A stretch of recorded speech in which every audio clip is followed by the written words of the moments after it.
Hey you guys, this is Reggie. Wanted to talk to you guys about the crisis at the border. You guys remember when all you heard from the news for about a year was Trump's putting kids in cages? Remember that? When they used pictures and politicians were pretending to cry at the scene of the border, crying out about Trump putting kids in cages?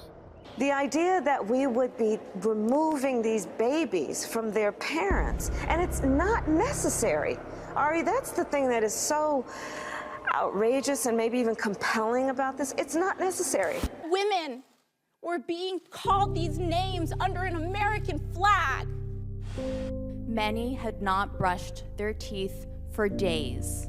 They were wearing the same clothes they had on when they crossed the border, clothes that were covered in nasal mucus, vomit, breast milk, urine. Multiple children had a strong stench emanating from them because they had not showered in days. At Clint, I met a 6-year-old boy who I will never forget. He was tiny and he hardly spoke. When I asked him if he was at Clint with anyone, he began to sob, nearly inconsolably. It is child after child after child. And then we found out that Trump didn't build the cages, it was Obama that did it. Who built the cages, Joe? Let's talk about what Who built the cages, Let's Joe? talk about what we're talking about. Children by the thousands. Many sleep on plastic mats, on dirty floors, with nothing but flimsy foil blankets. Pretty disgusting, isn't it? The Obama administration estimates it will detain 90,000 of these children by September. Well, guess what? Biden's in office, and there's more kids in cages than even Trump. What I would do as president is several more things. I would, in fact, make sure that we immediately surge to the border. Do not just show up at the border. We immediately surge to the border. Stay where you are and apply legally from there. All those people are seeking asylum. They deserve to be heard. That's who we are. If you don't apply through the legal process, you will not be eligible for this new parole program. We're a nation that says if you want to flee and you're fleeing oppression, you should come. If you attempt to cross into the United States unlawfully, you will not be allowed to enter. They deserve to be heard. That's who we are. Do not just show up at the border. Surge to the border. Excuse me. That's what real leadership looks like. We just witnessed real leadership. You would think he'd make a move, right, at some point to shut these concentration camps down. Well, he's clearly going in the opposite direction. There have been stories about how he's opening more concentration camps. And I'm calling them concentration camps. A lot of people were saying that during the Trump administration because it made Trump look bad. That's the way I look at it now, because those same people aren't calling them concentration camps now. They are concentration camps. The fact that concentration camps are now an institutionalized practice in the home of the free is extraordinarily disturbing. And we need to do something about it. Guess what? They're not calling it kids in cages no more. They're not giving Biden the same crap that they gave Trump. Why? Because these people are hypocrites. Media full of hypocrisy. These politicians are full of hypocrisy. And they've got to stop playing politics with this issue, Ari. They've got to, at some point, everybody has to say, you know what, I'm going to draw a line somewhere, and this is where I'm going to draw the line. Do not come. Do not come. The United States will continue to enforce our laws and secure our border. There are legal methods by which migration can and should occur. But we, as one of our priorities, will discourage illegal migration. And I believe if you come to our border, you will be turned back. And they've got to stop playing politics with this issue, Ari. We are not saying don't come. We are saying don't come now. Do not come. Do not come. You are doing such incredible reporting on the ground, telling the truth about this human tragedy. I mean, this is tantamount to child abuse. You cannot fathom what these little kids are going through and what's going through their little brains and what it means for them for the rest of their lives. A surge of unaccompanied migrant minors are now in U.S. government custody. 3,700 being kept in jail-like facilities at the border. Shows children are being held in jail-like facilities. The Border Patrol is detaining a record 3,200 unaccompanied children in jail-like facilities. These are Border Patrol facilities. They're jail-like facilities that have concrete walls and concrete benches. This is not where children are supposed to spend prolonged periods. Nearly 3,000 children have been held beyond the legal limit of 72 hours, all in jail-like facilities. Children and adults are seen huddled together in the building that's divided up into chain-link fencing that looks like a cage. We saw people in cages. Cages. They look like animal kennels. There were cages with fathers and kids. There were other cages with mothers and kids. In one place, there was a cage of just children. Unaccompanied minors were told that crossed the border alone.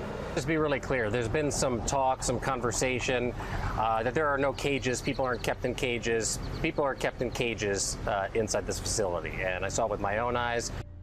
I do not believe that President Trump would implement this at the Canadian border and do this to white children. There is the inference here that because these are children of color, that there's a different policy for them. I remember arguing on social media with many people, look how evil Trump is. He's putting kids in cages. And I was like, it's always been this way. And now we have it with Biden, even worse than it was in Trump. Does anybody care? Anybody notice the hypocrisy? Anybody on the left? Any of the Democrats? Nope. Biden administration has been, in essence, supplying child slaves to American corporations. Where's the kids in cages outrage? When Donald Trump successfully stemmed the tide of illegals rushing our borders, his administration was cast as evil and worse for its family separation policy. The Biden administration allowed children crossing the border to become, in essence, indentured servants. And they were put in some of the most dangerous jobs out there. And Team Biden's reaction? The White House and federal agencies were repeatedly alerted to signs of the children at risk. The warnings were ignored or missed. This is not reflective of who we are as a country, and it has got to stop.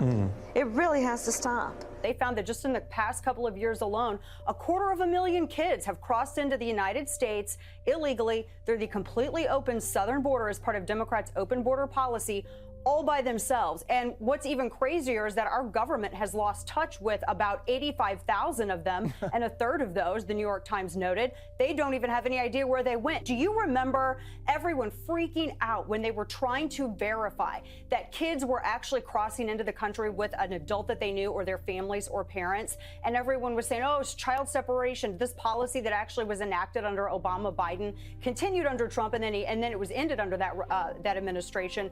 It was to prevent kids from being sold into child labor like what we're seeing, or being dropped off with like random people in Florida. And it has got to stop. It really has to stop. Stephen, you were at the receiving end of all the kids in cages outrage. And at the time, obviously, keeping people separated seemed to make sense because, you couldn't hold children for any length of time in facilities with adults. That would be dangerous. Ripped from their parents' arms and put in metal cages, the children's treatment is part of the Trump administration's zero-tolerance policy. It jails anyone caught illegally crossing the U.S.'s southern border, which means that even people traveling with babies will be separated from them. You guys were hammered for that, and now we have slave labor courtesy of the Biden administration. The policy of the government across all crimes is that if a parent commits a crime, they're held in a different setting than their minor relatives. Of course, in many cases, these individuals are being trafficked into the country and they were being sold into slavery, and we saved those children and we saved their lives and we saved them from those ravages. And it has got to stop. It really has to stop. Now you have the Biden administration come in and they adopt a policy of universal resettlement. So every single 17 and under who touches U.S. soil gets resettled in the country. But with whom are they being resettled? As this expose makes clear, with human traffickers, with child labor traffickers, and with those who are putting these children into modern-day slavery. The Biden administration was warned this was happening by whistleblowers up and down government, and they ignored those claims because they were so determined to get these bodies into the country as fast as humanly possible. Hypocrisy. No one's serious. They're playing these political games. It's not about truth. It's not about what's right, even for these kids or anything. It's just politics. Let's make the Republicans look bad. Let's make Trump look bad. It's hypocrisy at the highest level. It is a humanitarian disaster. There are tens of thousands, if not hundreds of thousands of children who are being physically assaulted and sexually assaulted by human traffickers. There are thousands upon thousands of women who are being violently raped by human traffickers. If you go down to South Texas and you meet with farmers and ranchers, they'll show you picture after picture of dead bodies they find on their property day after day after day where the traffickers abandon people to die. Now, there are thousands of teenage girls working in forced prostitution in cities all over the country to pay off the thousands of dollars that they owe the cartels. This is not humane, it's not compassionate, it's not a response to our needs of unemployment. This is modern-day human slavery. It is horrific and it is wrong. And Joe Biden and the administration, they know and they simply do not care. They are the cause of this misery. Because it was never about the kids in cages. It was about Orange Man bad. It was about making Trump look bad. It was never about these kids. It was always fueled by a hatred for Donald Trump. That human rights are being abused and neglected. We don't need new laws. We need morality. There must be greater accountability. We need an administration that understands there are human rights violations happening. All of this is part of this overall sort of white nationalist rhetoric that's manifesting itself in policy. And that's what I think people need most concerned about. There's a significant number of kids, according to this New York Times piece, who are coming in and not even going with family members or adults that they know. I didn't see AOC down there staging any photos. I didn't see Kamala Harris going down there and staging any photos. Democrats are all lip service. But what this is, Jesse, is indentured servitude. That is the Democrats' immigration policy, and I hope everybody remembers that going into 2024. Del Rio, Texas has a population of about 35,000. I was down there when in one day, 15,000 illegal immigrants, most of them from Haiti, were trying to cross in. Half of the population of the city. And yet, these left-wing politicians pretend it is wonderful. It wasn't until the illegal immigrants interfered with Buffy's tea time that suddenly they noticed and said something, and sadly, for much of the corporate media, they're in the same boat. They ignore it when there's suffering and chaos and death on the Texas border, but when someone disturbs some left-wing billionaire, suddenly it's news. Exasperating. For Trump, of course, border security was never about race, as the many border-dwelling Hispanic voters who turned out for him in 2020 recognized. It was about countermanding the attempt to erase the distinction between citizen and non-citizen and reasserting the nation's basic obligation to look out for the interests of its own citizens. Maybe now that President Biden is running Trump's playbook on immigration, the charade that casts the material interests of a college-educated upper quintile as a struggle for civil rights will finally come to an end. The border crisis situation is only going to get worse. Because Joe Biden's messaging is that you guys are all welcome. So of course people are going to come. And they stopped building the wall. They're going to regret that now. They're going to freaking regret that. Idiots, man. We're run by idiots.